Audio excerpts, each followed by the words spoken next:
चरक संहिता वाचन के सत्र 2 में हम सत्र की शुरुआत प्रार्थना से करेंगे। ओम सहनावतु सहनौ भुनक्तु सह वीर्यं करवावहै तेजस्विनावधीतमस्तु मा विद्विषावहै। ओम शांति शांति शांति। दीर्घमायुष स्वास्थ्यं त्रिवर्गं चापि पुष्कलं सिद्धिं चानुत्तमां लोके न प्राप्नोति विधिना पठन्। तो हमने इस चरक संहिता वाचन के जो ये एक्टिविटी वो शुरू की थी, उसका पहला सत्र हमने गए शुक्रवार को हमने देखा था। उस सत्र में हमने चरक संहिता सूत्रस्थान का पहला अध्याय और उसके पहले 13 सूत्र ये देखे थे। तो एक वेरी शॉर्ट रिकैप करते हैं कि उसमें प्रथम 1 और 2 सूत्र इनमें क्या था। तो इनमें अध्याय का नाम, अध्याय का आरंभ ये किस प्रकार से किया है और इसके पीछे का प्रयोजन क्या है, इसके बारे में हमने जानकारी देखी थी। उसके बाद सूत्र क्रमांक 3 से 5 तक आयुर्वेद अवतरण का क्रम जो हमें सबको ज्ञात था वो देखा था। उसके साथ साथ फिर सूत्र 6 और 7 में आयुर्वेद अवतरण का मूल प्रयोजन क्या है, क्या जरूरत हुई थी कि आयुर्वेद का अवतरण की क्रिया ये मनुष्य लोक पे होने की जरूरत हुई, ये हमने देखा था। और सूत्र क्रमांक 8 से 13 में अनेक विध महर्षियों के नाम थे जो सब हिमालय के पार्श्वतः एक साथ आए इस आयुर्वेद को जानने के प्रयोजन से। ठीक है, अर्थात तब उनको आयुर्वेद को जानना है ये प्रयोजन के बारे में याद पता नहीं था। वो वहां पे सिर्फ रोगों का नाश करने के लिए उपाय कौन सा है ये मनीषा लेके वहां पे आए थे। तो यहाँ तक हमने देखा था।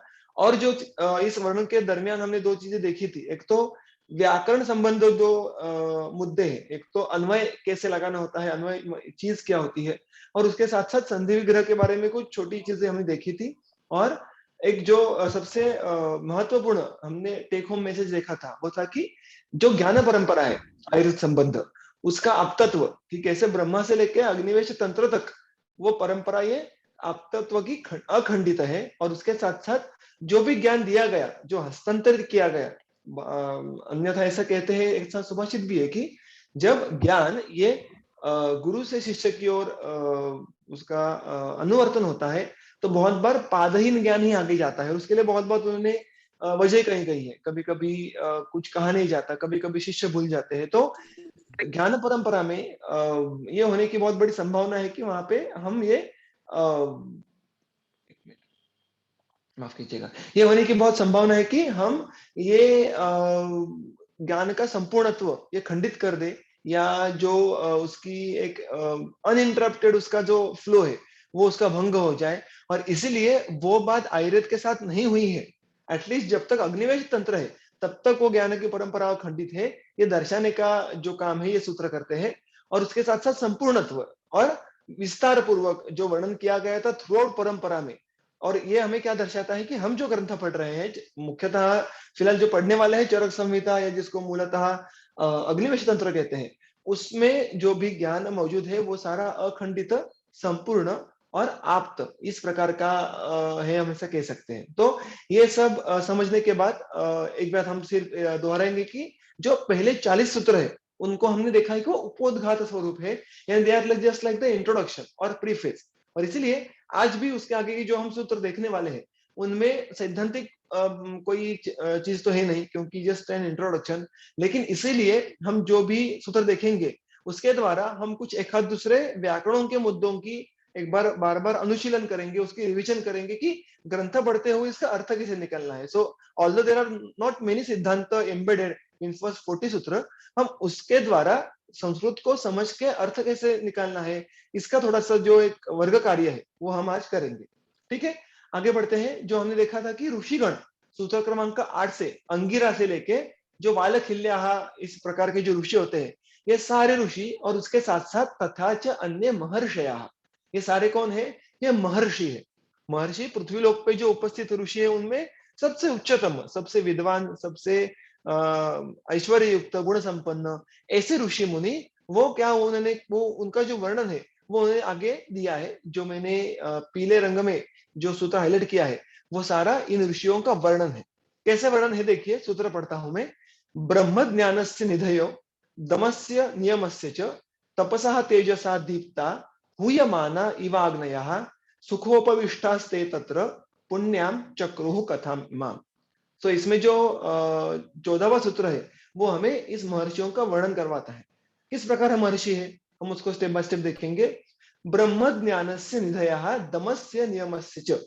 अभी दमस्य, इसका एक पाठभेद मिलता है जो है यमस्य। यम दम, ये दोनों पाठभेद जो शब्द मिलते जुलते हैं, ऐसा बहुत बार ग्रंथ में आपने देखा होगा कि किसी विशिष्ट पद के लिए कोई वैकल्पिक पद जिसको हम पाठभेद कहते हैं वो भी दर्शाया जाता है। ऐसा क्यों? क्योंकि जो सारे बहुत सारे हस्तलिखित आज तक उपस्थित दुनिया भर में होते हैं, उनमें कभी कभी कोई अलग अलग पाठ देखने के लिए मिलते हैं। तो तब जो भी इस चरक संहिता के संपादक है, उन्होंने जब इसका अध्ययन किया तो जो भी उनको पॉसिबल पाठभेद मिले और जो दोनों ही लॉजिकल लगते हैं, उनका वहां पे उल्लेख वो हमें देखने के लिए मिलता है। तो ब्रह्म ज्ञानस्य निधयः दमस्य या यमस्य नियमस्य च तपसः तेजसा दीप्ताः हूयमानाः इव अग्नयः। ये सारा ये ऋषिगण का कलेक्टिव वर्णन है, उनके एडजेक्टिव्स है, विशेषण है। क्या क्या है देखो। सबसे पहले जो जो पहली पंक्ति है, ब्रह्म ज्ञानस्य, फिर उसके बाद और शब्द आता है दमस्य या यमस्य और नियमस्य। अगर आप देखें तो जिनको संस्कृत की मूलभूत जानकारी होगी, इनको ये बात भली भांति पता होगी पहले से कि ये सारी, जिनको हम कहते हैं कि षष्ठी विभक्ति है। अगर आपने याद किया होगा, देवस्य देवयो हो देवानाम षष्ठी। मैं अब क्यों कह रहा हूं, क्योंकि ये बहुत बार षष्ठी विभक्ति का उल्लेख ये आगे आगे आता है और इसका अर्थ बहुत ही सरल सुलभ है। किसी का, किसी की, किसी के, इस प्रकार का जो मूलतः अर्थ है वो हमें यहाँ पे अपेक्षित है। ठीक है, तो इसलिए यहाँ पे जो हमने देखने के लिए मिलता है कि एक तो ब्रह्म ज्ञानस्य, ब्रह्म ज्ञान के, उसके बाद यमस्य दमस्य यानी यम और दम के, और नियमस्य यानी नियम के। क्या? निधयः। निधयः मतलब इन सारी चीजों की निधि जो ऋषि मुनि है। निधि का अर्थ है संचय या संपत्ति।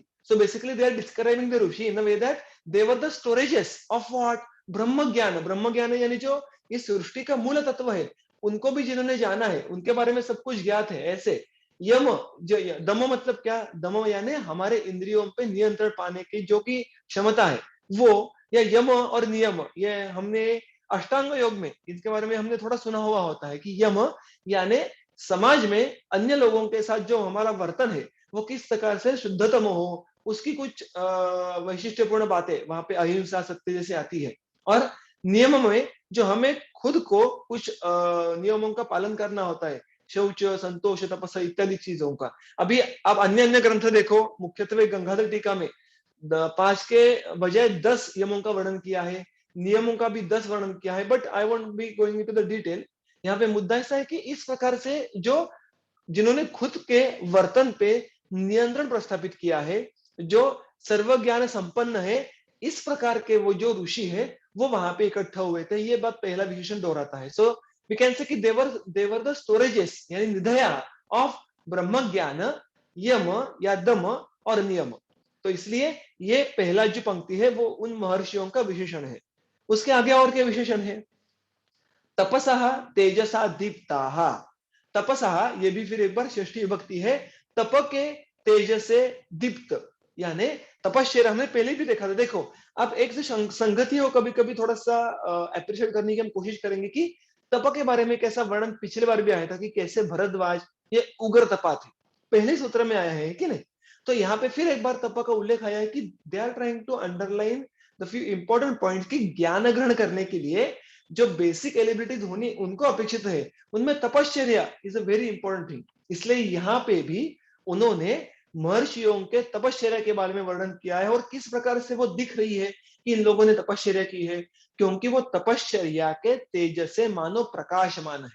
वो उनका एक और विशेषण है। और उसके आगे हूयमानाः इव अग्नयः यानी अग्नयाः इव हूयमानाः।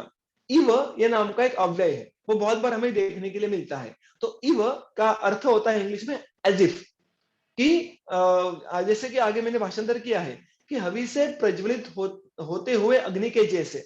सो किसी के जैसे, मानो किसी के समरूप वो देखने के लिए मिलते हैं। तो इस प्रकार की मानो, किस जैसे, ये अर्थ है इव इस अव्यय का है, या एज इफ ऐसा हम उसको कह सकते हैं। तो किस प्रकार से है, उन्हें देखो कितने साहित्यिक तरीके से उसका वर्णन किया है कि सिर्फ अग्नि के जैसे प्रज्वलित नहीं है, हुई माना है कि जिसमें आप मानो कुछ तो आहुति, कुछ ईंधन, कुछ हवन कर रहे हैं, तो अग्नि कैसे प्रज्वलित होगा, वैसे अत्यंत उज्ज्वलित प्रज्वलित अग्नि का जैसे उनकी प्रभा ये हमें दिख रही है। इस प्रकार के जो महर्षि थे, उन्होंने क्या किया, सुखोपविष्टा ते तत्र पुण्याम चक्रुहु कथाम इमाम। तत्र, तत्र कहां पे, याद करिए वो कहां पे इकट्ठे हुए हैं, हिमवताहा पार्श्वे, यानी वो हिमालय के पार्श्व में एक साथ है, वहां पे सुखोपविष्टा, सुख उपविष्टा, ये संधि समास दोनों है। सुखे न उपविष्टा यानी सुखपूर्वक बैठे हुए, उपविश इसका अर्थ है बैठना। तो वो हिमालय के पार्श्व में सुखपूर्वक बैठ गए, और वहां पे उन्होंने क्या किया, पुण्याम चक्रुहु कथाम इमाम, उन्होंने इमाम पुण्याम कथाम चक्रुहु, वहां पे बैठकर उन महर्षियों ने पुण्य, पुण्य मतलब पुण्यदायक ऐसा कथा, कथा मतलब क्या, तो यहाँ पे कथा का अर्थ स्टोरी ऐसा नहीं है, कथा मतलब कथन, संवाद, उन्होंने संवाद किया। सो बेसिकली ते सुखोपविष्ट ते ये क्या हो गया, ये सर्वनाम है। सर्वनाम किसको दर्शाता है, उन महर्षियों को जो बैठे हैं। तो वो बैठे हुए महर्षि उन्होंने क्या किया, अत्यंत पुण्यदायक कल्याणकारक ऐसा संवाद उनके बीच में किया। वो संवाद क्या है, वो आगे के सूत्र में आता है, धर्मार्थ काम मोक्षाणाम आरोग्य मूलम उत्तमम रोगास्तस्यापहर्तारः श्रेयसो जीवितस्य च प्रादुर्भूतो मनुष्याणाम अंतरायो महानयम कहा स्यात् तेषां शमोपाय इत्युक्त्वा ध्यानमास्थिताः।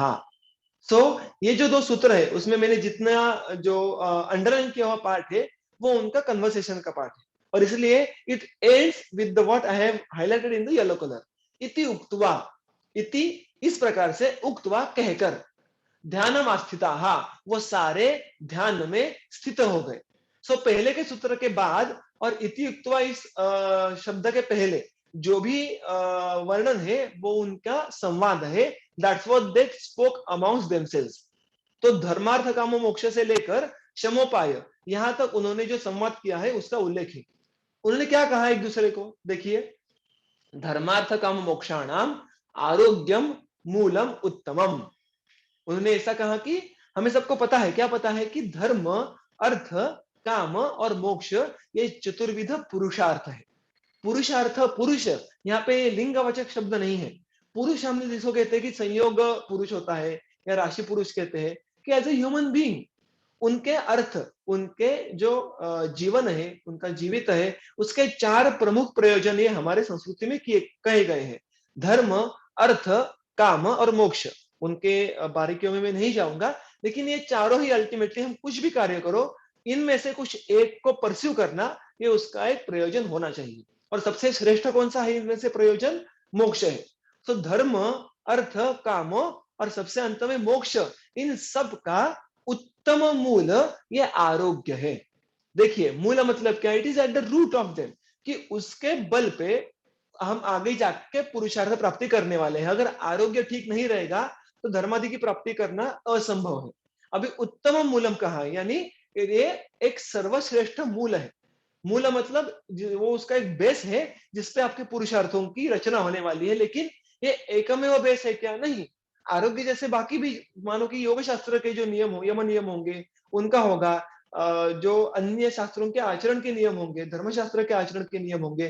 तो जिस बलबूते पे ये चतुर्विध पुरुषार्थ खड़े हैं वो बहुत सारे हैं, लेकिन उसका सबसे महत्वपूर्ण, सबसे उत्तम ऐसा मूल क्या है, वो मूल है आरोग्य। यानी arogya is the most important aspect if a person want to perceive धर्मादि चार पुरुषार्थ। ओके, तो इसीलिए ये बात उन सबने कही कि हमें सबको अभी इसका इसको रियलाइज करना होगा कि आरोग्य ये सबसे महत्वपूर्ण मूलभूत बात है। और रोगास्तस्य अपहर्ता रहा श्रेयसो जीवितस्य च, ये मूल सूत्र है। तस्य यानी आरोग्यस्य, उसका यानी किसका, आरोग्य का क्या करते हैं, रोगाहा अपहर्ता रहा, रोग उसका अपहरण करते हैं। अपहरण शब्द हम सबको पता है, लिटरल मीनिंग क्या पता है उसका हमें, किडनैप करते हैं, इजंट इट? तो रोगाः तस्य अपहर्तारः, रोग उनका अपहरण करते हैं। और किसका अपहरण करते हैं? श्रेयसो जीवितस्य च, ना कि सिर्फ रोग आरोग्य का अपहरण करते हैं, तो उनके साथ-साथ जीवितस्य श्रेयसः च, ये जो अव्यय है इसका अर्थ होता है और। तो रोग हमारे आरोग्य का अपहरण करते ही करते हैं, उसके साथ-साथ जीवित के श्रेयस का भी अपहरण करते हैं। इसका अर्थ क्या दिया है? चक्रपाणि कहते हैं कि जीवितस्य, कभी सिर्फ जीवित भी कह सकते थे। तो जीवित इसका अर्थ होता है आयु। So literal meaning is our life. लेकिन सिर्फ मृत्यु लाना, इतना ही कम रोग करते हैं क्या? वो तो बहुत एक्यूट कंडीशन में बहुत कम बार, और क्रॉनिक कंडीशन में it takes a lot period of time, isn't it? फिर उस दरमियान वो करते क्या है? तो आयुष्य में जो भी श्रेयस्कर बातें हैं, उनका भी अपहरण करते हैं। इसका अर्थ है कि जब तक मनुष्य जीवित है, तब तक भी उसके जीवन के लिए जो जो योग्य बातें हैं, कल्याणकारक बातें हैं, उसका भी हरण करते हैं। और उसकी टीका बहुत बढ़िया चक्रपाणि ने कही है। वो कहते हैं क्या होता है वहां पे? तो जो 4 प्रकार की आयु का वर्णन किया है चरक सूत्रस्थान 30वें अध्याय में, उसमें उन्होंने हितायु, सुखायु, अहितायु और दुखायु, इनके लक्षणों का वर्णन किया है। उसमें से जो मनुष्य के लिए हितकारक और सुखकारक आयु है, उसका हरण करना, to in nutshell, basically it does not necessarily harms the life always, वो हमेशा मृत्यु लाएगा ऐसा नहीं है। मतलब it won't harm in a death manner always, before that it will compromise the quality of life. तो यहाँ पे उन्होंने क्या कहा है कि बेसिकली रोग क्या करते हैं? जो धर्मार्थ इत्यादियों का सबसे उत्तम मूल है आरोग्य, उसका और उसके साथ साथ सुखायु एवं हितायु का हरण करते हैं। सो बेसिकली डिसीजेस और रोग वो अपहरण करते हैं किसका? Health and the quality of life.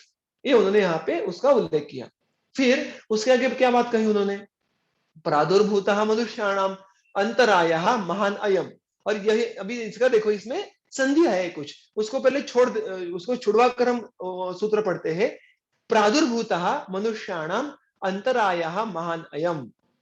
प्रादुर्भूतः ये उसका क्रियापद है, इसलिए उसको हम अन्वय में जब उसको रीअरेंज करेंगे, कर्ता कर्म क्रियापद। अयम, अयम मतलब ये कौन? तो रोग। क्या हुआ? मनुष्याणाम महान अंतरायः, मनुष्याणाम मनुष्यों की, या मनुष्यों में अगर हम हिंदी में देखें तो महान अंतरायः प्रादुर्भूतः, किस प्रकार से वो अभिव्यक्त हुआ, क्या बनकर अभिव्यक्त हुआ? महान अंतरायः, महान अंतराय मतलब बहुत बड़ी बाधा। अंतराय का इंग्लिश में अर्थ है ऑब्स्टेकल, या हिंदी में बाधा, संकट। तो ये रोग, ये अगर उत्पन्न होकर उन्होंने क्या करना शुरू किया? वो मनुष्य के आयुष्य में, जीवन में बहुत बड़ी बाधा बने। और इसलिए कहा तेषाम क्षमा क्षमोपायः, क्षमा उपायः, क्षमा मतलब शांत करना। तो कहा, इसका अर्थ है कौन या क्या? तेषाम मतलब इनका या उनका। तो उनके शांति का उपाय क्या है? ऐसा सवाल उन्होंने पूछा, ऐसा प्रश्न उन्होंने पूछा। तो इस प्रकार से जो संवाद है वो ऋषि मुनियों ने, ऋषिगण ने उन्हें उनके जो समूह में भी किया। So what did it talk basically? अगर हम एट स्टेज उसका अर्थ देखें, धर्म, अर्थ, काम, मोक्ष, इनका आरोग्य यह उत्तम मूल है। रोग उस आरोग्य का तथा सुखायु एवं हितायु का हरण करते हैं। यह रोग मनुष्य में बड़ी बाधा के रूप में अभिव्यक्त हुए हैं। इनके शांति का उपाय कौन सा है, क्या है? ऐसा कहकर वो महर्षि गण ध्यान में स्थित हो गए। ठीक है, तो ध्यान में स्थित होकर आगे क्या हुआ? वो कहते हैं अथ ते शरणम शक्रम ददृशु ध्यान चक्षुषा सवक्षरि समोपायम यथावत अमर प्रभु। अभी देखो, जो आगे के 2-3 सूत्र है उनमें हम क्या करने वाले हैं कि हम हर सूत्र का हम एक्टिवली अन्वय लगाने वाले हैं। हमने पहले सत्र में देखा था कि अन्वय क्या होता है? अन्वय होता है कि कर्ता, कर्म, क्रियापद, इस बेसिक सीक्वेंस में हमें हमारे सूत्र की पुनर्रचना करनी होती है। और उसके लिए हमें पहले वाक्य में से कर्ता, कर्म, क्रियापद इसको ढूंढना होगा।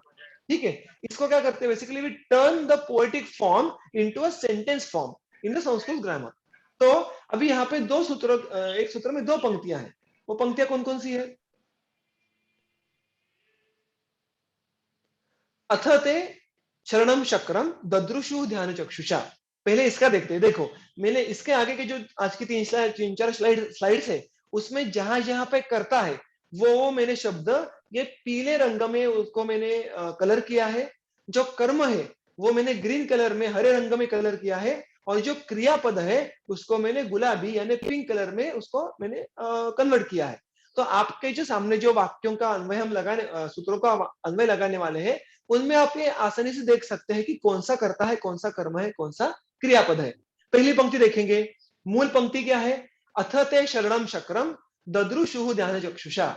सो अथ, हमने देखा था कि अथ एक किसी नई चीज की शुरुआत होती है तो उपयोग में लाया जाता है, तो यहाँ पे वैसे ही अथ है। ते, ते क्या है? बहुवचन। वो लोग कौन है यहाँ पे? वो महर्षि। ध्यान चक्षुषा शरणम शक्रम ददृशुहु, ये उसका अन्वय हो गया। वो महर्षि, उन महर्षियों ने क्या किया? शक्रम ददृशुहु, चक्र यानी इंद्र, ददृशुहु यानी देखा, ये भूतकाल वाचक है, परोक्ष भूतकाल। तो बेसिक अर्थ क्या हुआ कि उन महर्षियों ने इंद्र को देखा। किस तरीके से देखा? ध्यान चक्षुषा। ध्यान चक्षुषा यानी ध्यान करने के बाद ध्यान में जो भी ज्ञान की उत्पत्ति हुई, उस ज्ञान के माध्यम से उनको ये बात समझ में आई, पता चली कि शक्र ये शरणम है। शरणम, हमने शरण का भी अर्थ देखा था कि शरण यानी जो अन्य प्राणी मात्रों की रक्षा करने में सक्षम होता है, अन्य प्राणी मात्रों की रक्षा करना जिसका प्रयोजन है, जिसकी मनीषा है। तो बेसिकली इसका अर्थ क्या हुआ कि उसके बाद उन्होंने अपने ध्यान चक्षुओं से शरण देने वाले इंद्र को देखा। ठीक है, मैं अभी बीच में जो अन्य अन्य शब्द है उनके बारे में, यहाँ पे व्याकरण के बारे में नहीं बात करूंगा, एक साथ बहुत हो जाएगा। सिर्फ जो कर्ता कर्म क्रियापद है उनको आज हम देखेंगे। दूसरी पंक्ति देखिए, सह वक्षति शमोपायम यथावत अमर प्रभु। जो दूसरी पंक्ति है उसका अन्वय क्या हुआ? सह अमर प्रभु यथावत शमोपायम बक्षति। सह अमर प्रभु, वो अमर प्रभु। अमर प्रभु यानी देवों के प्रभु, अमर मतलब देव जो कभी मरते नहीं। तो देवों के प्रभु कौन हुए? इंद्र हुए। देखो उन्होंने इंद्र को अलग अलग पर्याय नामों से अभी तक कहा गया है, तो उसमें शक्र था, अमर प्रभु है, आगे भी शचीपति नाम का एक शब्द आने वाला है उसके लिए। तो वो इंद्र यथावत शमोपायम बक्षति। उन महर्षियों ने क्या जाना कि वो इंद्र शमोपायम, शमोपायम शांति के उपाय, किसके शांति के उपाय? रोग के शांति के उपाय वक्षति। वक्षति ये भविष्य काल हो गया, वो कहेंगे। कैसे कहेंगे? यथावत, जैसे सबसे योग्य है वैसे के वैसे हमें कहेंगे। ये बात उनको ध्यान में समझ में आई। सो बेसिकली वह जो अमर प्रभु है, इंद्र है, वो योग्य प्रकार से हमें रोग शांति के उपाय कहेंगे, ऐसा उन्होंने खुद के ध्यान चक्षु से जाना। ठीक है, सो इस प्रकार अगर हम अन्वय का अध्ययन करें तो हमें सूत्र समझना आसान हो जाएगा। Just trying to see how I am finding the karta karma क्रियापद इन अ सूत्र। ओके, सो मूविंग अहेड, यहाँ पे जो क्रक्स था इसका कि देखो, जो भी विभक्ति का मूलभूत ज्ञान हो, तो मैं भी सिर्फ वो बात यहाँ पे कहना चाहूंगा, क्योंकि अन्वय लगाने के लिए ये बात बहुत महत्वपूर्ण है कि जब ते, अमर प्रभु, ये भी जो पीले रंग में करता है वो सारे प्रथमा विभक्ति में। देवहा देवो देवाहा प्रथमा, उसका देवहा देवौ देवाहा, ये एक वचन, द्विवचन, बहुवचन, ऐसे अलग अलग शब्दों के अलग अलग ग्रुप होते हैं। तो वो प्रथम विभक्ति में हमें यहाँ पे देखने के लिए मिलते हैं। जो करता है, डूअर है, जो शक्रम शमोपायम, ये कर्म है। ये कर्म क्या है? तो बेसिकली ये ऑब्जेक्ट है, ऑब्जेक्ट यानी कर्म। वो किस विभक्ति में है? द्वितीया। देवम, देवम क्या का होता है? द्वितीय हो गया, इसलिए द्वितीय विभक्ति है हमेशा कर्म में होती है। इस कारण शक्रम शमोपायम ये अकारांत शब्द होने की वजह से वो भी द्वितीय विभक्ति में है, इसलिए देवम देवो देवान द्वितीया, इस प्रकार से वहां पे अलग अलग वचन आ सकते हैं। सो जहां जहां पे आपको कर्ता प्रथम विभक्ति में, कर्म द्वितीय विभक्ति में देखने के लिए मिलेगा, तो that becomes active voice in Sanskrit, जिसको हम मराठी, हिंदी या संस्कृत में कर्तरी कहते हैं, कर्तावाचक, या जहां पे कर्ता प्रमुख होता है, कि active voice is indicated by कर्ता इन प्रथम विभक्ति और कर्म इन द्वितीय विभक्ति। हम आगे भी उसके उदाहरण देखेंगे, लेकिन ये बात याद में रखिएगा क्योंकि इसका उल्लेख बार बार आएगा, और बार बार आने के बाद आप धीरे धीरे इसके साथ यूज्ड हो जाएंगे, हैबिचुएट हो जाएंगे। ठीक है, सो 1 2 या जिसको हमें स्कूल में सिखाया था कि 12 ये नंबर होता है कर्तरी का, एक्टिव वॉइस का, उसको हम और आगे भी देखेंगे। जो आगे का सूत्र है उसको देखते हैं पहले। कहा सहस्राक्ष भवनम गच्छेत् प्रष्टुम शचीपतिम अहम अर्थे नियुज्येयम अत्रेति प्रथमम वचः भरद्वाजो ब्रवीत तस्माद् ऋषिभिः स नियोजितः। पहली पंक्ति क्या है? कहा सहस्राक्ष भवनम गच्छेत् प्रष्टुम प्रजा शचीपतिम, यानी उन ऋषि मुनि ने कहा देखो उसका अन्वय देखो, फिर कहा शचीपतिम प्रष्टुम सहस्राक्ष भवनम गच्छेत्। कर्ता कौन है? कहा, यानी वो प्रश्न है, इसलिए कर्तावाचक प्रश्न पूछा है कि कौन? सहस्राक्ष भवनम। सहस्राक्ष, सहस्राक्ष यह भी इंद्र का ही एक पर्यायवाचक नाम है। भवन मतलब घर, गच्छेत मतलब जाएगा, यानी कौन इंद्र के घर जाएगा? ये ऋषि मुनियों ने उनके आपस में पूछा। किसके लिए जाएगा? शचीपतिम प्रष्टुम। शचीपति ये भी इंद्र का ही एक और एक पर्यायवाचक है। शची ये इंद्र के पत्नी का नाम है और इसीलिए शची के पति वो शचीपति। और जो चक्रपाणी गंगाधर ये बात क्यों यहाँ पे कहते हैं कि उनकी बात ऐसी है कि शचीपति यानी वो उनकी जो विवाह है वो हुआ है, उनके शची नाम पत्नी है, ऐसा होने के बावजूद वो ज्ञान देने में सक्षम है, वो अपने इंद्रियों को नियंत्रण में रखने में सक्षम है, इसलिए आप्त है। यानी संसार करने के बावजूद उनको काम आदि होने के बावजूद वो अत्यंत आप्त है ज्ञान दान करने के लिए। ये बात वो यहाँ पे अंडरलाइन कर रहे हैं। तो कहा कौन? शचीपतिम प्रष्टुम। प्रष्टुम यानी पूछने के लिए। तो कौन शची के पति को यानी इंद्र को पूछने के लिए उसके घर जाएगा? ये इसका एक सीधा साधा अन्वय या अर्थ हो गया। तो basically the question they asked among themselves कि जो हमें रोगों का शमोपाय समझ के लेना है वो पूछने के लिए इंद्र के घर कौन जाएगा? They started discussing. So how the solution was found? जो आगे दिया उन्होंने, अहम अर्थ नियुज्येयम अत्रेति प्रथमम वचः। अहम अत्र अर्थे नियुज्येयम इति प्रथमम वचम भरद्वाजः अब्रवीत। तो यहाँ पे उन्होंने क्या हुआ, जो भरद्वाज मुनि है, भरद्वाजः, उन्होंने क्या कहा? भरद्वाजा ने कहा अहम अत्र अर्थे नियुज्येयम। तो सबसे पहले भरद्वाज मुनि ने कहा कि मैं यहाँ पे मेरी इस काम के लिए यहाँ पे निरुक्ति कीजिए। तो वहां पे कोई क्राइटेरिया लगाने के लिए सिलेक्शन नहीं हुआ था कि सबसे होशियार कौन है, सबसे ज्ञानवंत कौन है, सबसे तपस्वी कौन है, क्योंकि they all were the stalwarts of those time, so they all were equally capable, they all were equally तपतेज युक्त। In spite of that Bharadwaj मुनि को अवसर मिला इंद्र के पास जाने का। ऐसा क्यों? क्योंकि भरद्वाज मुनि ने खुद होके ऐसा कहा कि यहाँ पे मेरी नियुक्ति कीजिए। इसलिए इसका अर्थ क्या है? अहम अत्र अर्थे नियुज्येयम, मेरी यहाँ पे नियुक्ति कीजिए इस काम के लिए। इति प्रथम वचम, जो ऐसा सबसे पहले जिसने कहा ऐसे भरद्वाज, ऐसे वो भरद्वाज मुनि थे। तो मेरी यहाँ पर काम के लिए नियुक्ति करो, ऐसा वचन सबसे पहले भरद्वाज ने कहा। तस्मात्, तस्मात् यानी देयरफॉर, इसलिए ऋषि भी सह नियोजितः, उनका नियोजन, उनकी नियुक्ति ऋषिगण द्वारा की गई। और इसलिए हमारी मैडम बहुत बार ये बात किया करती थी कि यहाँ पे एक मॉरल ऑफ द स्टोरी हमें क्या लेनी चाहिए कि he was not chosen because he was some extraordinary than other Maharshi, he was chosen because he showed the will, उन्होंने खुद से इच्छा मनीषा दर्शाई कि यस मैं जाऊंगा इंद्रदेव की तरफ आयुर्वेद का ग्रहण करने के लिए, और इसलिए उनकी नियुक्ति हुई। This underlines the fact that you need the initiation if you want to learn something special from some special people. अगर आपको अवसर मिले, आपको अपॉर्चुनिटी मिले, तो ग्रहण खुद से किए बिना आपको ज्ञान ग्रहण करने के उत्तमता अवसर ऐसे रेडीमेड नहीं मिलेंगे। तो जहां जहां पे ज्ञान ग्रहण करने की अपॉर्चुनिटी है, अवसर है, वहां पे आपको खुद जाके आके बैठना होगा, लोगों के साथ प्रश्न यानी पृच्छा करनी होगी, प्रश्न करने होंगे। अगर वैसे करते जाए तो ज्ञान ग्रहण करने की आपके अवसर बढ़ते जाएंगे और आपको अधिकाधिक ज्ञान होते जाएगा अधिकाधिक सक्षम लोगों के द्वारा। So basically this very short story what it highlights the importance of initiation, कि मुझे भेजो ये कहने की वजह से भरद्वाज मुनि को साक्षात इंद्र का सहवास मिला, उससे आयुर्वेद सीखने की उनको अवसर प्राप्त हुआ। ठीक है, so that is what the moral of the story is. Moving ahead, Bharadwaj Indra के समीप जाके आगे क्या हुआ, सह शक्र भवनम गत्वा सुरर्षि गण मध्यगम ददर्श बल हंतारम दीप्यमानम इवानलम। फिर भरद्वाज इंद्र की तरफ गए, उसके बाद क्या हुआ इसका यहाँ पे वर्णन है।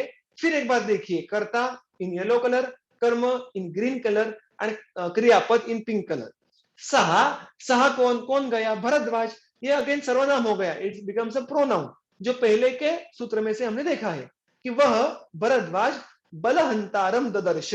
बलहंतारम ये एक और इंद्र का पर्याय नाम हुआ। बलहंतारम, बल नाम के असुर का जिसने वध किया है, ऐसा वो बलहंतार हो गया। सो वो भरद्वाज मुनि ने उस बलहंतार को यानी इंद्र को देखा। ददर्श, ये फिर एक बार, दृश्य इस धातु का परोक्ष भूतकालवाचक रूप है, it's a kind of past tense. तो भरद्वाज ने किस तरीके से इंद्र को देखा, उसकी कुछ जो अन्य विशेषताएं हैं वो हमें इस उर्वरित सूत्र में देखने के लिए मिलती है। शक्र भवनम गत्वा, हमने अभी भी देखा, शक्र यानी इंद्र, भवन यानी घर, गत्वा यानी जाकर। तो इंद्र के घर जाकर, ये उसका अर्थ हो गया।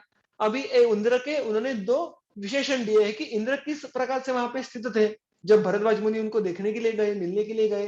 तो सुरर्षि गण मध्यगम, यानी देखो बहुत बार हमें ऐसा होता है कि जो भी सीरियल्स हमने देखी अभी तक टीवी में बहुत पहले भी, तब हमेशा इंद्र का चित्र ऐसा दर्शाया गया है कि वो हमेशा उसके महल में बैठा है, वहां पे बहुत सारी अप्सराएं डांस कर रही है और वहां पे वो कुछ तो मदिरा पान कर रहे हैं, और ऐसा ही हमारे आंखों के सामने चित्र हमेशा रहता है। लेकिन that's not the fact always, याद रखिए। जो कभी इंद्र ये उनके इंद्र यानी देवों के राजा, देखिए इंद्र ये एक पद है, पद विशेष है। इंद्र ये एक ही व्यक्ति नहीं था, वो अलग अलग काल समय व्यक्ति थे जो राजा स्वरूप थे, देवों के राजा थे। जो इंद्र ये पदवी दी जाती है, तो they were different from time to time, but they all were very much capable, very much heroic, वो पराक्रमी थे। और इसलिए वो सिर्फ मदिरा पान, सिर्फ नृत्य देखते थे, ऐसा बिल्कुल नहीं है। ऑन द कॉन्ट्री, उन्होंने यहाँ पे क्या कहा है कि ये जो इंद्र थे वो सुरर्षि गण मध्यगम, उनके किनके बीच में बैठे हुए दिखा उन्होंने, सुरर्षि। सुरर्षि मतलब देवर्षि, यानी जो देवों के भी ऋषि है, जो देवों को ज्ञान देने की क्षमता रखते हैं। So they are even better place than maharshi, वो उनके एक सतह ऊपर होंगे, ऐसा उनको दर्शाना है। उनके समूह के बीच में बैठे हुए, that depicts the intent and capability of Indra. वो इतने ज्ञान युक्त है और ज्ञान देने के लिए इतने क्षम है कि वो देवर्षि उनके साथ उनका सहवास बिताते हैं। वो बात यहाँ पे वो दोहरा रहे हैं, दीप्यमानम इव अनलम। और वो खुद इंद्र भी तपश्चर्या की वजह से किस तरीके से दिख रहे थे, वो अग्नि जैसे दीप्त, यानी अत्यंत तेजस्वी। देखिए तीसरी बार कम से कम वो हमें तेजस्वी, ये क्रियापद सॉरी विशेषण, ये अलग अलग व्यक्तियों को दिखा रहे हैं। यानी तपश्चर्या करके तेज प्राप्ति करके लेना, ये कितना बड़ा क्राइटेरिया है, being the capable to receive the knowledge और टू इम्पार्ट द नॉलेज। ठीक है, सो इसका अर्थ क्या हो गया, उसने इंद्र के घर जाकर देवर्षियों के मध्य में स्थित अग्नि जैसे तेजस्वी इंद्र को देखा, ये इसका अर्थ हो गया। ओके, मूविंग अहेड, सौभिगम्य जयाशीर्भिः अभिनंद्य सुरेश्वरम प्रोवाच विनयाधीमान ऋषीणाम वाक्यम उत्तमम। अभी इसमें बहुत सारे संधि है, पहले मैं उसको छुड़ाता हूं। सह अभिगम्य जयाशिभि अभिनंद्य सुरेश्वरम, ये पहला उसका पंक्ति हो गई। प्रोवाच विनयाधीमान ऋषीणाम वाक्यम उत्तमम, क्या किया उन्होंने भरद्वाज ने वहां पे जाकर, सह धीमान, वो अत्यंत बुद्धिमान जो भरद्वाज मुनि थे, उन्होंने क्या किया, सुरेश्वरम अभिगम्य जयाशिभि अभिनंद्य, वो सुरेश्वर के समीप जाकर उन्होंने शुभवाचक वाक्यों से, जय आशी यानी ग्रीटिंग कहते हैं हम, सो ही ग्रीटेड द इंद्र। सो उस प्रकार से उन्होंने शुभवाचक वाक्यों से इंद्र का अभिनंदन किया, और अभिनंदन करके विनयात, विनय पूर्वक, यानी विद द अटमोस्ट ह्यूमिलिटी, इतने उच्च महर्षि होने के बावजूद वो उन्होंने अत्यंत विनय पूर्वक इंद्र के साथ बात करने की शुरुआत की। क्या बात की, ऋषि नाम उत्तमम वाक्यम प्रोवाच। ऋषि नाम, जो ऋषियों ने चर्चा की थी ना कि जो रोग उत्पन्न हुए हैं, कहाँ तेषां शमोपायः, ये जो चर्चा हुई थी, वो चर्चा स्वरूप जो है वो उन्होंने इंद्र के सामने रखी। प्रोवाच, ये फिर एक बार ब्रू इस धातु का भूतकालवाचक रूप हुआ। तो देखिए सहा धीमान, ये यहाँ पे कर्ता हुआ। उत्तमम वाक्यम प्रोवाच, तो भरद्वाज मुनि ने उत्तम बात कही, एक सरल उसका अन्वय का अर्थ हुआ। फिर उसके जो बाकी बारीकियां हैं वो हमें इसके बीच में देखने के लिए मिलती है क्या, कि वह बुद्धिमान, उस बुद्धिमान भरद्वाज ने इंद्र के समीप जाकर इंद्र को शुभवाचक वाक्यों से अभिनंदन करके विनय पूर्वक ऋषियों के द्वारा कही गई उत्तमम वाक्य यानी श्रेष्ठ बात इंद्र से कही। So he told Indra, what did it tell, व्याधयो ही समुत्पन्नाः सर्व प्राणी भयंकराः तद्ब्रूहि में शमोपायम यथावत अमर प्रभो, यानी सर्व प्राणी भयंकराः व्याधयः ही समुत्पन्नाः, कि सारे प्राणियों में भय उत्पन्न करने वाली व्याधियां ये अभी उद्भूत हुई है। सर्व प्राणी यानी ना कि सिर्फ मनुष्य मात्र, सारे प्राणी मात्र, ऑल लिविंग बीइंग, उनमें भयंकर, भयंकर मतलब भय करने वाले, तो सारे प्राणी मात्रों में भय उत्पन्न करने वाले व्याधियों की उत्पत्ति हुई है, ऐसा वो इंद्र से कह रहे हैं। और इसलिए अमर प्रभो इट्स लाइक अ संबोधन, कि वो उसको पुकार रहे हैं कि हे अमर प्रभो, हे इंद्र, तत् शमोपायम यथावत में ब्रूहि, आप उन व्याधियों के शमन का जो उपाय है वो जैसे अपेक्षित है उस तरीके से कृपया मुझसे कीजिएगा, मुझसे कहिएगा। So basically, he is asking for the solution for all the diseases which are creating the atmosphere in all living beings. यह बात उन्होंने इंद्र से कही। ठीक है, तस्मै प्रोवाच भगवान आयुर्वेदम शतक्रतुः पदैहि अल्पैहि मतिम बुद्ध्वा विपुलाम परमर्शये। तो फिर वो बात सुन के इंद्र ने क्या कहा, भगवान शतक्रतुः, देखिए शतक्रतु ये इंद्र का और एक पर्यायवाचक शब्द आ गया। भगवान ये यहाँ पे इंद्र का विशेषण है। हमने पहले देखा था पहले सत्र में कि भगवान का अर्थ क्या होता है, भग यानी ऐश्वर्य, या भग यानी पूजित ज्ञान, वो युक्त जो है, वो विशेषण पहले किसको था, वो विशेषण पहले साक्षात भरद्वाज मुनि को था, यहाँ पे इंद्र को भी है। तो ये सारे लोग, this all personalities which are involved in the sequence of Ayurveda अवतरण, दे ऑल आर भगवान यानी ऐश्वर्य युक्त, ज्ञान संपन्न युक्त।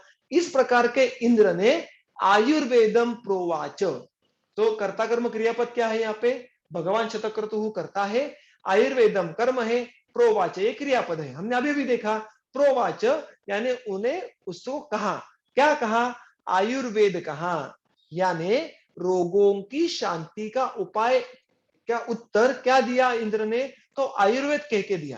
So basically the solution for all the problems of the Maharshi was Ayurveda. किस प्रकार से दिया, सो भगवान शतक्रतुः तस्मै परमर्शये, उन्होंने उस परमर्षि के लिए जो उसके पास प्रश्न लेके आए थे यानी भरद्वाज मुनि, उनके लिए उन्होंने आयुर्वेद कहा। किस प्रकार से कहा और क्यों कहा, विपुलम मतिम बुद्ध्वा अल्पैहि पदैहि। देखो ये बहुत बहुत इंटरेस्टिंग है, इंद्र ने अल्पैहि पदैहि, पद यानी जिन वर्ण समूहों को कुछ अर्थ होता है उनको पद कहते हैं, यानी जिसको हम वर्ड या शब्द कहेंगे उस प्रकार से। सो अल्प मतलब बहुत कम, यानी इंद्र ने भरद्वाज मुनि को अत्यंत शॉर्ट में, बहुत कम शब्दों में आयुर्वेद का वर्णन किया।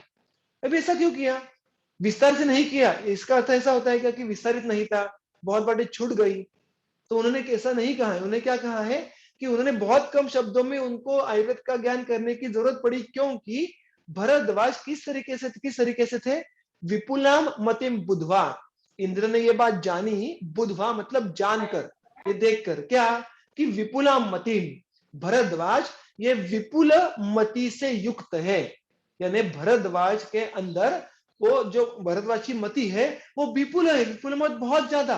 तो मति, इसका अर्थ चक्रपाणी ने बहुत अच्छे से दिया है कि एग्जैक्टली इंद्र ने भरद्वाज में ऐसा क्या देखा कि उनको बहुत कम शब्दों में ही आयुर्वेद का वर्णन करने की जरूरत पड़ी।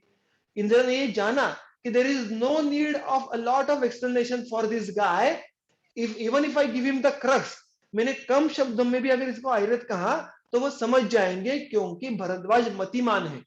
मति मतलब क्या, तो चक्रपाणी जी कहते हैं शुश्रूषा, श्रवण, ग्रहण, धारण, ऊहापोह, तत्वाभिनिवेश युक्ता, यानी ये सारी प्रक्रिया करने के लिए सक्षम, केपेबल।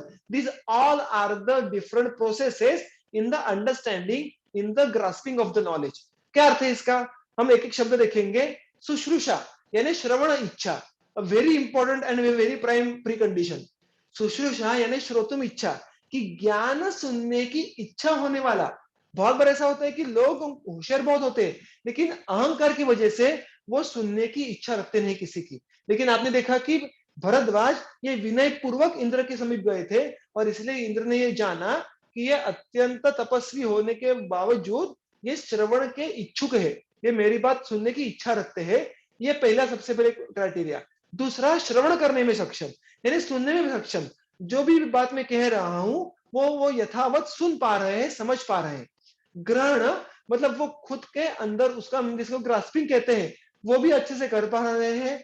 ऊहापोह, ग्रास्पिंग करने के बाद, सॉरी, धारण, धारण मतलब ग्रास्पिंग करने के बाद उस ज्ञान का वो रिटेंशन भी कर पा रहे हैं। He is able to retain what I am going to tell him, he will able to retain what I am going to tell him. So बहुत बार ऐसा होता है कि हम वो बात तभी के तभी समझ लेते हैं, सुन लेते हैं, लेकिन हम उसको बाद में भूल जाते हैं। तो जो ज्ञान ग्रहण किया है उसको धारण करके रखना, उसको अंदर संभल के रखना, ये भी एक बहुत बड़ी क्षमता है। वो भी भरद्वाज मुनि के तरफ थी। उस ज्ञान को धारण करने के बाद, उसको अंदर समझने के बाद, उसका ऊहापोह करना, यानी कॉन्टेम्पलेशन, तुम उसका चिंतन करना, उसका बारंबार उसके बारे में सोचना, उसके तर्क लगाना, ये अलग अलग जो प्रोसेसिंग करनी है हमें हमारे मन में, मनन चिंतन जिसको कहते हैं, वो भी करने की क्षमता वो भरद्वाज के पास है। और अंत में ये सब करने के बाद तत्वाभिनिवेश, यानी उसका जो तत्व, जो उसका क्रक्स है, वो अल्टीमेटली समझ पे, उस पे स्थित होना। So to know what exactly the teacher wants to say, जो भी गुरु ने हमें बात सिखाई है वो सब एक बार सुन के, उस पे हमारे संस्कार करके, उससे जो सारभूत ज्ञान है वो अंत में समझकर, उसमें स्थित होकर, विदाउट एनी कंफ्यूजन वो ज्ञान हमेशा धारण करते रहना, ये सारा उस मति का अर्थ है। और ये सब इंद्र ने जाना कि इन सारे गुण युक्त मति इन भरद्वाज मुनि की है। और इसलिए अगर मैं इनको अल्प पद, यानी बहुत कम शब्दों में भी आयुर्वेद का वर्णन करूं तो ये समझ जाएंगे। और ये समझ के फिर इंद्र ने आगे जाकर आयुर्वेद का वर्णन भरद्वाज के समीप किया। तो ये अल्पपद यानी कम शब्दों में किस प्रकार वर्णन किया आयुर्वेद का, उसके आगे फिर भरद्वाज ने फिर पृथ्वी पे आके अन्य ऋषियों को किस प्रकार आयुर्वेद का कथन किया, ये सारी बातें, ये जो आगे के सूत्रों में आती है, ये हम आगे के हमारे सत्र में लेंगे। तो आज हमारा सत्र हम यहीं पे समाप्त करेंगे। अगर कोई शंका हो तो आप पूछ सकते हैं अभी, अन्यथा हम इसके आगे के सूत्र यानी सूत्र क्रमांक 24 से शुक्रवार के सुबह हम हमारा सत्र फिर एक बार शुरू करेंगे।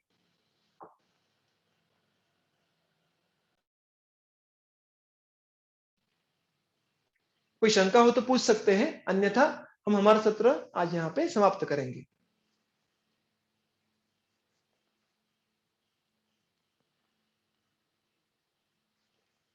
ठीक है, तो सारे श्रोतृगणों को फिर एक बार धन्यवाद, और शुक्रवार को हम इसके आगे के सूत्रों के बारे में चर्चा करेंगे।